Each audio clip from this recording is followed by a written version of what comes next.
Hello everyone, so welcome to the session 3. Suppose I'll give you a clinical scenario. You are publicly criticized during grand rounds, which we usually face on a daily basis. So that time जो हमारे thinking errors जो रहते हैं वो क्या रहते हैं?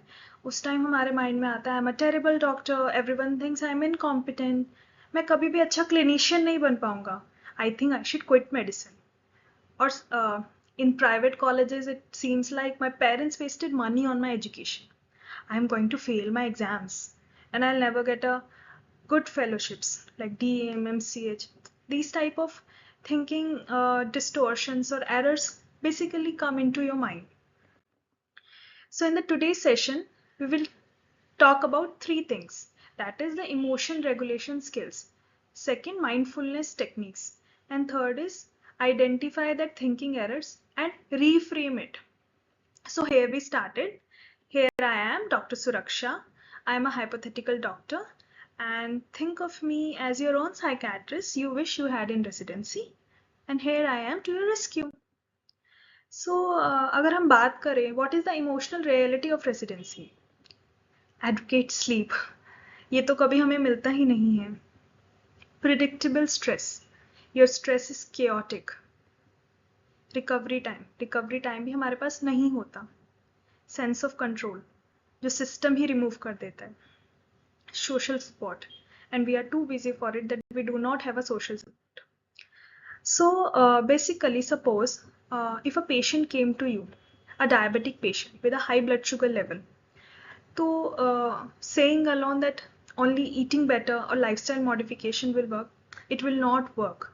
Saying कि insulin मत लो or we will not give him insulin, that won't work because सिर्फ खाने से और इंसुलिन ना देने से उसका ब्लड शुगर लेवल तो मेंटेन नहीं होगा. सो सिर्फ ये बोलने से कि हम विल पावर से इसको कंट्रोल कर लेंगे, that won't work. You actually need techniques कि how to help this and how to help in the situation when we are in a very much emotional spiral, जब हमें समझ नहीं आता हम क्या करें और जो थिंकिंग एरर्स हमारे रहते हैं. So in my session 1, I have already discussed about the 3 level of problems. And who are new to my online videos, I'll upload my session 1 soon. So suppose if you are in a stress, then I had already told a healthy coping strategy how to help in stress. And if you are in burnout, तो burnout के लिए doctor सुरक्षा आपको सारे sessions में बता ही रही है कि कैसे काम करना है. But if you are in depression and anxiety, then alone techniques won't work. You need medications and talk therapy as well. So हमारी लाइफ में 3 लेवल ऑफ प्रॉब्लम रहता है जिसमें हम उसको 3 तरीके से डिवाइड करके देखते हैं. पहला है ट्रिगरिंग इवेंट. ट्रिगरिंग इवेंट क्या हो सकता है? क्रिटिसिज्म, कोई भी मिस्टेक, कोई भी सीनियर कॉन्फ्लिक्ट हुआ, रिलेशनशिप कॉन्फ्लिक्ट, या फिर इतना ज़्यादा ओवरवेलमिंग हो गया हमारे लिए सिचुएशन, ओवरवेलमिंग वर्कलोड है बेसिकली. तो इन सिचुएशंस में हमारा इमोशनल रिस्पॉन्स क्या रहता है? either we feel shame, either we feel anxiety, either we feel anger, or either we feel despair. तो what are thoughts about our emotions? We used to self judge ourselves और we catastrophize. Catastrophize का मतलब होता है कि हम एक चीज़ को बहुत ही डिफरेंट तरीके से देखने लगते हैं. मतलब एक पर्टिकुलर सिचुएशन को we make a lot of assumptions out of that situations. और थर्ड इज रुमिनेशन. रुमिनेशन मतलब repeated thinking.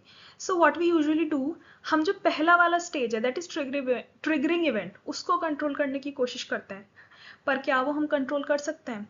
No we can't. But जो हम 2 चीज़ें कंट्रोल कर सकते हैं वो कर सकते हैं अपना इमोशनल रिस्पॉन्स और हमारा जो थॉट है उस इमोशन को लेके, जो हम नहीं करते. तो basically in the first session that is the emotional regulation skill, नाम से ही पता लग रहा है इमोशनल रेगुलेशन स्किल, उसमें हम यही बात करेंगे कि how we can control this emotional response and our thoughts about that emotion. So in this we will talk about a technique called tip. In tip, whenever we are facing a situation, whenever we are in crisis, तो हम क्या कर सकते हैं? हम पहले अपने body का टेम्परेचर चेंज कर सकते हैं. ये करना क्यों ज़रूरी है? क्योंकि उससे हमारा पैरासिम्पैथेटिक नर्वस सिस्टम एक्टिवेट हो जाएगा और हमारा हार्ट रेट और ब्लड प्रेशर लेवल कम हो जाएंगे. तो टेम्परेचर चेंज करने के लिए हम क्या कर सकते हैं? सपोज हम एक बाउल में एक कोल्ड वाटर ले सकते हैं, उसमें 4 या 6 सेकेंड्स के लिए अपना फेस रख सकते हैं, या फिर उस पर्टिकुलर सिचुएशन में हम आइस क्यूब तो नहीं यूज़ कर सकते, लेकिन हम लोग अपने फेस पे वाटर स्प्लैश कर सकते हैं, ठंडा पानी, या फिर हम ठंडा पानी ड्रिंक कर सकते हैं। ओके, सेकंड, हम इंटेंस एक्सरसाइज कर सकते हैं। इंटेंस एक्सरसाइज करने से हमारा जो एड्रेनलिन रश हो जाता है वो कम हो जाता है, ठीक है। तो जो हमारा फाइट फ्लाइट फ्लाइट रिस्पॉन्स है वो भी कम हो जाएगा। तो हम कुछ भी कर सकते हैं, हम तेज तेज तेज वॉकिंग कर सकते हैं, या हम उसी पर्टिकुलर जगह पे खड़े होकर जंपिंग कर सकते हैं। थर्ड है paced breathing, P. Paced breathing में एक्सलेशन ज़्यादा करना है, तो आप इसको 4-7-8 के एक फॉर्मूला से ले सकते हैं। मतलब 4 सेकेंड्स के लिए आपको इनहेलेशन करना है, 7 सेकेंड्स के लिए होल्ड करना है अपने ब्रेथ, और 8 सेकेंड्स के लिए आपको एक्सलेशन करना है। स्पेस ब्रीथिंग में भी आपका पैरासिम्पैथेटिक नर्वस सिस्टम एक्टिवेट हो जाएगा। और लास्ट जो पी है वो है पेयर मसल रिलैक्सेशन। उसमें आप क्या कर सकते हैं, आप उसमें अपनी मसल्स को टाइटन कर सकते हैं और फिर रिलैक्स कर सकते हैं। जब आप अपनी मसल्स को टाइट कर रहे हैं और रिलैक्स कर रहे हैं, आप खुद ही अपनी बॉडी में जो टेंशन है वो रिलीज होते हुए you can sense it. Now we will talk about checking the facts. First of all, telling you about checking the facts, I'll give you an example. Criticize during case presentation. Medical resident generally criticize होते हैं case presentation के दौरान, which is very not very new for us. But during most of the case presentation or some of the case presentation or during starting years of our residency or even last year तक भी what we mostly feel, and जब third year तक आते आते we feel shame, and हमारा जो rating scale होता है शेम का वो 9/10 तक हो जाता है। और कभी कभी हमारे थिंकिंग एरर्स इतने ज़्यादा हो जाते हैं कि we feel at that time that I am incompetent, I am stupid, I should not be a doctor. This is the thinking errors what we usually have in that situation. So now what we can do, हम पहली वाली जो हमारा triggering event है, जो हम criticise हो रहे हैं केस प्रेजेंटेशन के दौरान, वो तो हम कंट्रोल नहीं कर सकते, बट हमारा जो इमोशनल रिस्पॉन्स है और उसकी वजह से जो हम सोच रहे हैं उसको हम कंट्रोल कर सकते हैं। तो how we are doing it, that will talk today, and that is called check the facts. So the situation is criticize, the same situation, criticize during case presentation, उसकी वजह से हमारा इमोशन क्या है, शेम। और शेम अगर हम rating scale पे देखें तो वो 10 में 9 रेटिंग स्केल पे आ रहा है। उसकी वजह से हमारा इंटरप्रिटेशन क्या हो रहा है, इंटरप्रिटेशन हम उसकी वजह से ले रहे हैं कि हर किसी को लग रहा है मैं स्टूपिड हूँ, या फिर everyone thinks I am incompetent और everyone thinks I am a terrible doctor. That is our interpretation, even though no one say that, okay, किसी ने बोला नहीं है बट हमें वो इंटरप्रिटेट होता है। अब फैक्ट क्या हो सकता है, फैक्ट हो सकता है कि कंसल्टेंट ने मेरा इनकम्प्लीट डिफरेंशियल पॉइंट आउट किया, even though I had been awake for 28 hours and the error were caught by the safeguards. ठीक है, मतलब जो एरर मेरा कॉट हुआ है उसमें पेशेंट का तो कोई हार्म नहीं हुआ, yes it was caught in my whole presentation, that is the only thing which was caught. Okay, so reality check क्या है, reality check उस टाइम पे ये हो सकता है, फर्स्ट ऑफ ऑल तो सिर्फ एक एरर की वजह से मेरी पूरी प्रेजेंटेशन या मैं इनकॉम्पिटेंट नहीं हूँ। Okay, although because I am sleep deprived, sleep deprivation की वजह से भी मेरा कॉग्निशन इम्पेयर हो गया, जिसकी वजह से मैं प्रॉपरली डिफरेंशियल नहीं दे पाया। मोस्ट प्रेजेंटेशन आर सॉलिड, बाकी मेरा प्रेजेंटेशन बहुत अच्छा था and I had done a lot of hard work for my presentation. This is learning not failure, and this is my learning point, not my failure. Even though he criticized me during rounds, but I got to learn something which will help me in future. Okay, so this could be a reality check during that time. So your shame will reduce from 9 to 10 to 4/10, और जब आपका shame reduce हो जाता है तो आप थोड़ा थिंकफुली सोच पाते हो उस पर्टिकुलर प्रेजेंटेशन में भी, because we are already in so much emotional spiral and in so much anxiety that we could not able to think properly. But if we will divide our emotion और हम अपनी जो situation है उसको interpretation की जरा fact और reality check में डिवाइड करें, जो मैंने आपको अभी एग्जाम्पल के थ्रू समझाया है, then we can reduce our emotional spiral and our thinking errors. Here we'll talk about the opposite action. इसमें क्या करना है, आपका जो भी पर्टिकुलर इमोशन आप फेस कर रहे हैं आप उसके अपोजिट रिएक्ट कीजिए. मैं ये नहीं बोल रही it is a kind of suppression. I am just saying it is a kind of thoughtful reaction और emotion to that situation. Suppose आप किसी भी सिचुएशन में शेम फील कर रहे हैं, तो जब हम शेम फील करते हैं तो हमारा अर्ज क्या होता है, हाइड करना. In spite of hiding, in spite of feeling shame, the opposite approach could be you can discuss your mistake openly. हम अपने सीनियर से या अपने कंसल्टेंट से फीडबैक ले सकते हैं. सीनियर से जाके अपना जो पर्टिकुलर हम एरर्स फेस कर रहे हैं वो मिस्टेक हमारी ओपनली अप्रोच कर सकते हैं उनको. उससे क्या होगा, उससे हमारा शेम रिड्यूस हो जाएगा. ठीक है. सेकेंड है हमारा एंजाइटी. एंजाइटी में हमारा अर्ज हमेशा रहता है अपनी उस पर्टिकुलर सिचुएशन को अवॉइड करना. तो उसका अपोजिट अप्रोच क्या हो सकता है, volunteer for feared procedure.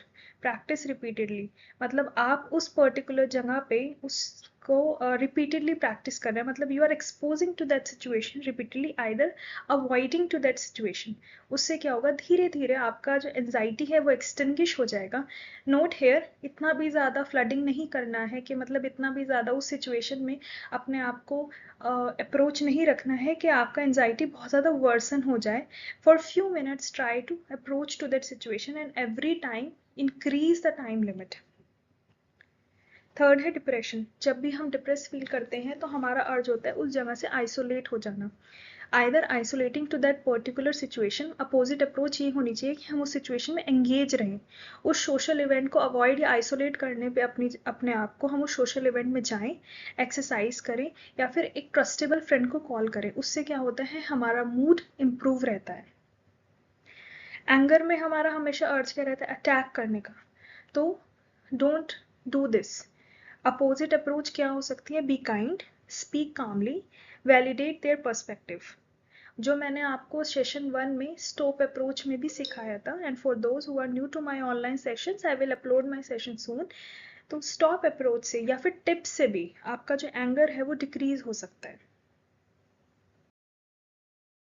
But here's the catch, These work after you notice you are in emotional spiral. ये सब चीज़ें तभी काम करती हैं जब आप ये चीज़ नोटिस करते हो कि आप इतने ज़्यादा इमोशनल स्पाइरल में हो और इतने ज़्यादा थिंकिंग, एकदम से बहुत सारे जो थॉट्स आपके माइंड में आ जाते हैं और जम्बल्ड अप हो जाते हैं.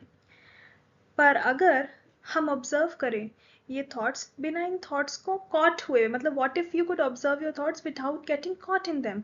हम फर्स्ट प्लेस में ही इन पे कॉट ही ना हो, इन थॉट्स को ओवरवेलम ही ना होने दें. तो the here it comes, here technique comes mindfulness. Okay, so mindfulness में एक टेक्निक होती है जिसको हम लीव्स ऑन अ स्टीम बोलते हैं. इसके लिए मैंने एक वीडियो डाउनलोड किया है. मैं आपको नेक्स्ट स्लाइड में वो वीडियो दिखाऊंगी. उस वीडियो के बारे में मैं आपको थोड़ा सा ब्रीफ कर देती हूँ. उस वीडियो में क्या है, आपको जनरली अपने आप को एक ऐसी सिचुएशन में इमेजिन करना है that you are sitting on a peaceful calm place, natural beauty, and your lots of thoughts that are coming into your mind are flowing in a river on a leaf. Okay, and let them flow. Do not उनको follow मत करो. ठीक है. तो इस तरीके से leaves on a steam का वीडियो है, आप उसको देखेंगे और समझेंगे तो आपको ज़्यादा बेटर समझ आएगा. So here's the video.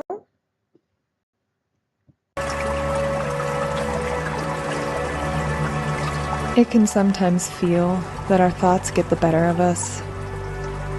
Instead of trying to control thoughts, it can be useful to take a step back.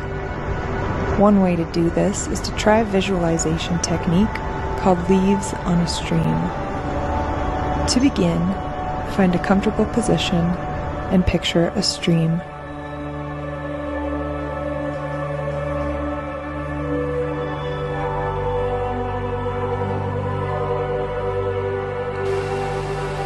As your mind settles in, tune into the flow of the stream. Is it fast or slow? Take a few moments and watch the stream go by.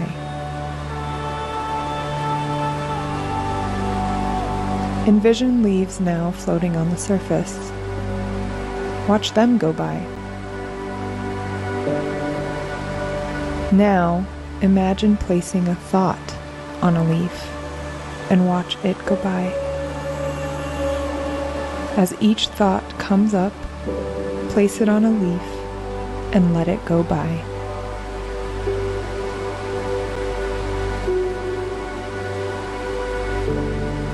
Right now, you may have thoughts like, I have so much to do, or this is uncomfortable. Place that thought on a leaf too, and watch it go by.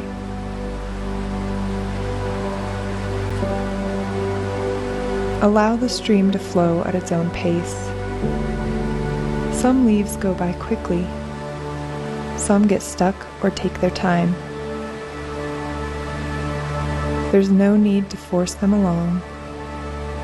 Allow them to come and go as they are.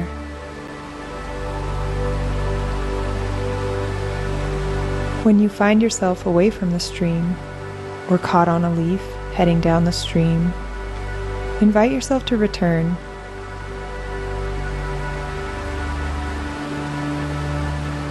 Continue on for as long as you'd like, noticing thoughts and placing them on the leaf.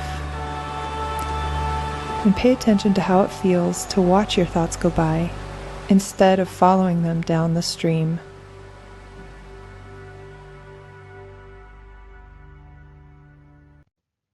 Interesting, na? Very beautiful video and a very creative way to actually overthinking को कम करने का बहुत ही creative और बहुत ही beautiful way है. I think you like this video and I wish you will exercise it whenever you are in on a daily basis and try to reduce your burden.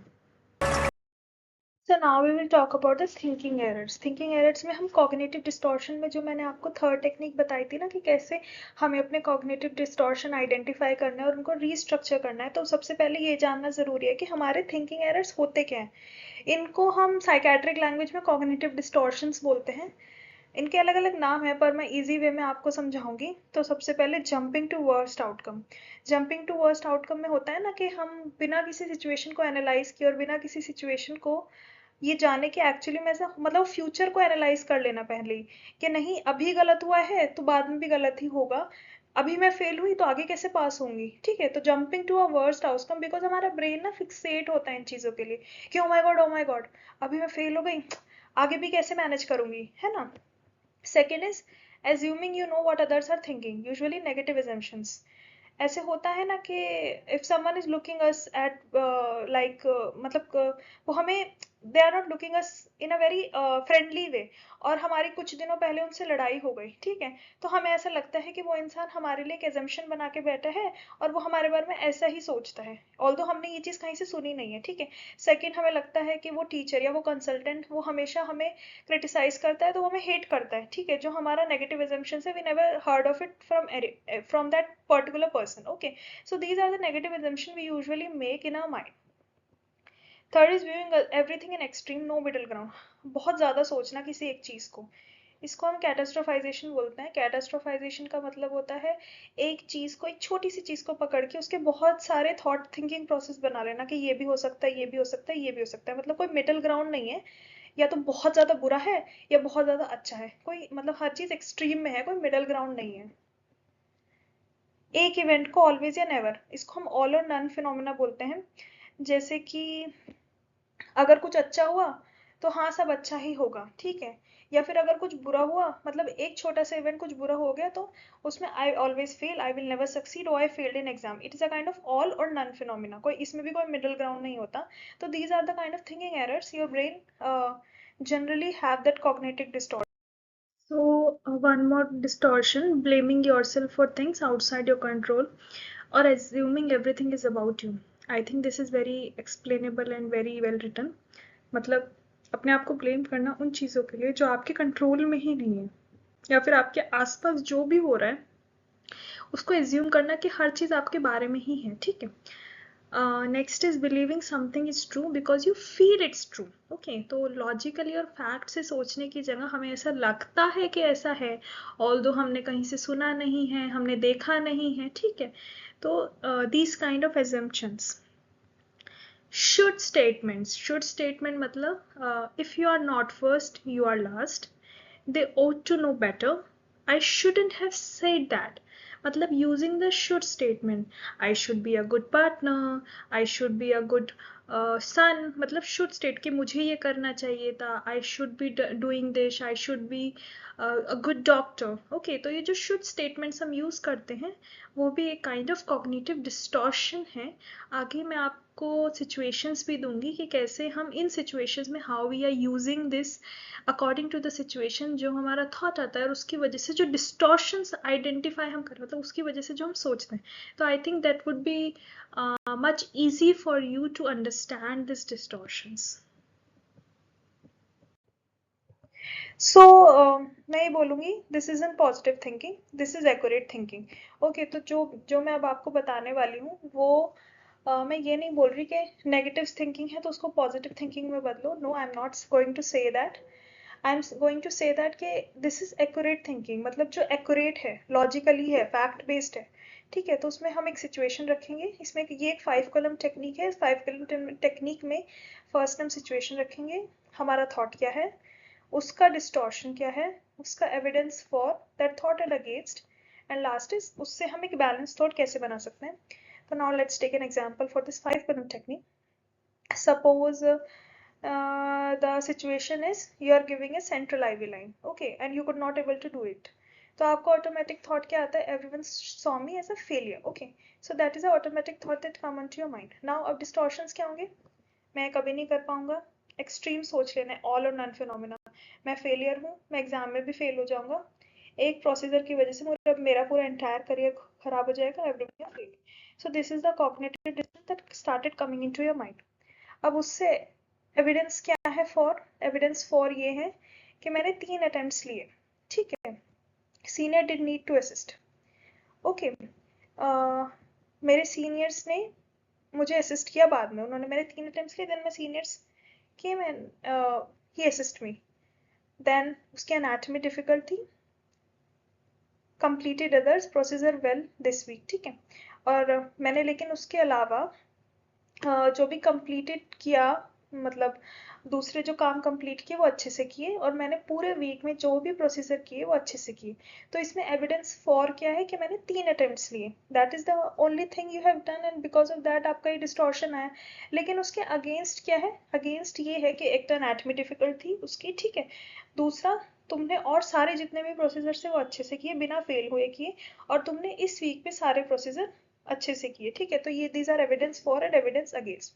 अब इसका balance thought जो तुम्हारे mind में रखना है वो ये है, I am still learning central line, मैं फर्स्ट ईयर हूँ, मैं अभी भी सेंट्रल लाइन लर्न कर रहा हूँ. This doesn't define my procedure skill और माई फ्यूचर कॉम्पिटेंस. इस एक पर्टिकुलर प्रोसीजर की वजह से मेरा पूरा फ्यूचर खराब नहीं होता, मैं फेलियर नहीं हूँ. ठीक है, I will practice more under supervision. ठीक है, मैं किसी डॉक्टर या किसी सीनियर के अंडर ही ये प्रैक्टिस करूंगा. Most resident struggle with initial attempt. So this is the balance thought despite of making so much cognitive distortions in your mind. अब हम सेकंड सिचुएशन रखते हैं. सेकंड सिचुएशन है प्रेजेंटिंग अ केस. आप एक case present कर रहे हैं, आपको उसके लिए बैड रिव्यूज मिले. ठीक है, आपका ऑटोमेटिक थॉट आता है, मैं लेजी हूँ, मैंने अच्छे से पढ़ाई नहीं करी, मैं यहाँ पे रहना डिजर्व नहीं करता. हर कोई उस पर्टिकुलर डॉक्टर या उस पर्टिकुलर कंसल्टेंट से एग्री करता है. तो तुम्हारे डिस्टॉर्शंस क्या आइडेंटिफाइड हुए, assuming lazy and stupid versus what was actually said. आपको लेजी और स्टूपिड नहीं कहा गया है, सिर्फ आपकी जो गलतियां थी वो पॉइंट आउट की गई हैं. तो हमने इसको अज्यूम कर लिया कि मैं लेजी और स्टूपिड हूँ, और बल्कि जो कहा गया वो चीज की जगह हमने ये चीज अज्यूम कर ली. ठीक है, सेकंड पब्लिक क्रिटिसिज्म, मुझे पर्सनली अटैक किया गया. ठीक है, I feel stupid, I am stupid, I should know everything. जो शुड स्टेटमेंट हम जनरली यूज करते हैं, मतलब कि मुझे सब आना चाहिए, मुझे ये होना चाहिए. ठीक है, तो ये जो शुड स्टेटमेंट्स हम अपने को लेके बनाते हैं, that these are the distortions what we usually have. मतलब कि एक चीज को बड़ा करना, ठीक है, एक छोटे से इवेंट को. सेकंड, शुड स्टेटमेंट यूज करना. तो इसकी उसमें एविडेंस क्या है, एविडेंस है he did criticize my management plan. Evidence for, उन्होंने मेरा मैनेजमेंट प्लान क्रिटिसाइज किया, जो कि सच है. I haven't read about this specific condition recently. Others heard the criticism. These are the evidence for the situation. Now what are the evidence against the situation? He said lack of reading, not stupid. ठीक है, तो उन्होंने बोला reading की कमी है, मुझे stupid नहीं बोला. मेडिसिन एक बहुत बड़ा सब्जेक्ट है. वो सबको ही क्रिटिसाइज करते हैं. Reading time is limited. I have been up for few nights. My management plan was in dangerous, just incomplete. ठीक है, तो मेरा मैनेजमेंट प्लान डेंजरस नहीं था, बस इनकम्प्लीट था. So these are the evidence against the situation. तो आपका बैलेंस थॉट क्या होना चाहिए? बैलेंस थॉट होना चाहिए कि knowledge gap is my presentation. Okay, आपका जो प्रेजेंटेशन था उसमें जो नॉलेज गैप था वो मुझे फिलफिल करना है, ये मेरा लर्निंग का पार्ट है. I am reading as much as reasonably possible. जितना मुझे टाइम मिलता है मैं उस हिसाब से रीड कर रहा हूँ. One gap doesn't negate my broader knowledge और वर्क एथिक. एक छोटे से गैप की वजह से मेरा इतना बड़ा जो ब्रॉडर, मतलब जितना मैं पढ़ने की कोशिश कर रहा हूँ या जितना मैं अच्छे से काम कर रहा हूँ वो गलत नहीं है.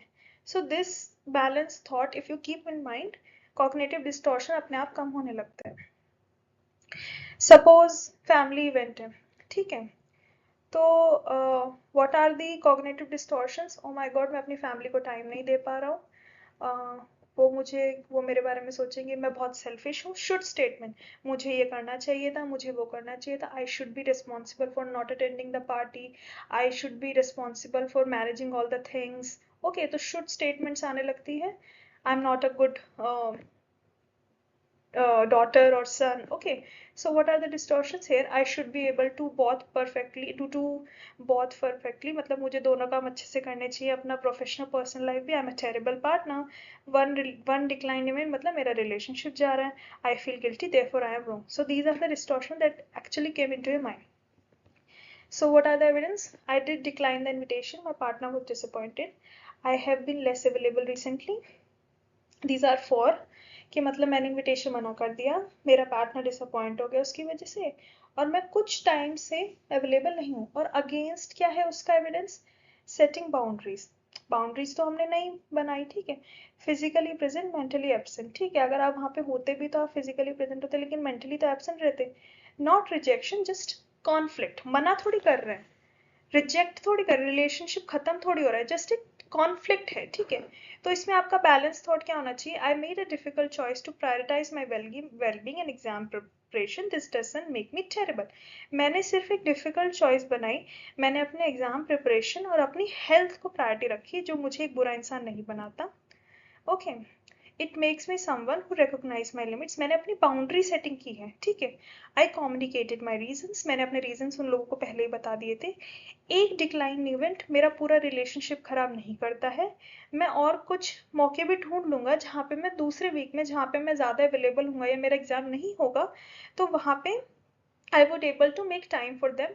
नोट, आप सेल्फिश नहीं हो, आप टेरेबल नहीं हो. आप सिर्फ एक बाउंड्री सेटिंग्स कर रहे हो और अपने आप की वेलबींग पे फोकस कर रहे हो, ठीक है. तो these situations doesn't make you a terrible person. And do not use should statement. Should statement मतलब I should be able to perfect, I should be able to be a good partner, I should be doing this, मुझे ही सब करना है, ठीक है. Don't use should statement. You are not responsible for everything that is happening around.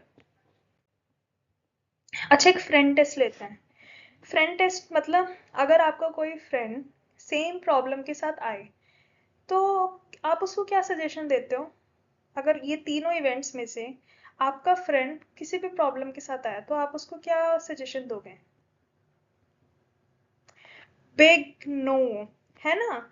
हम उसको नहीं बोलेंगे. वो मेरे पास आया, मेरे को बोल रही है, मेरी फ्रेंड मुझे बोल रही है मैं एक बेकार पार्टनर हूँ, मैं फेलियर हूँ, मैंने नीट पीजी तो पास कर लिया पर मैं यहाँ पे आगे नहीं कर पा रही हूँ, ठीक है. So what we will say? We will try to say them no, you are not, you are not a terrible partner, you are not a failure, you will do well in life, this doesn't make you a failure, है ना. तो अपनी life में यही comparison apply करके देखो. Apply the same comparison to yourself. जब भी हमारे पास ऐसी सिचुएशन आती है हम खुद के लिए कभी अप्लाई नहीं करते, हम दूसरों को बोल देते हैं पर अपने लिए कभी अप्लाई नहीं करते. तो apply this comparison to yourself as well, it will make your life easy. So take home message ये है कि you can use STIP technique for emotional regulation skill, opposite actions for your emotional regulation skill, mindfulness to get away with this emotional spiral. Okay, reframe your thoughts with the help of what is the situation, what is the automatic thought, उसकी वजह से आपका distortion क्या है, उसके लिए evidence क्या है फॉर में और अगेंस्ट क्या है, और उसकी वजह से बैलेंस थॉट आप क्या बना सकते हो। ओके, सो अभी सेशन 4 में वी विल डिस्कस कि एक चीज मैं आपसे पूछना चाहती हूँ, इतना नो कहना इतना डिफिकल्ट क्यों है? Why saying no is so difficult to do?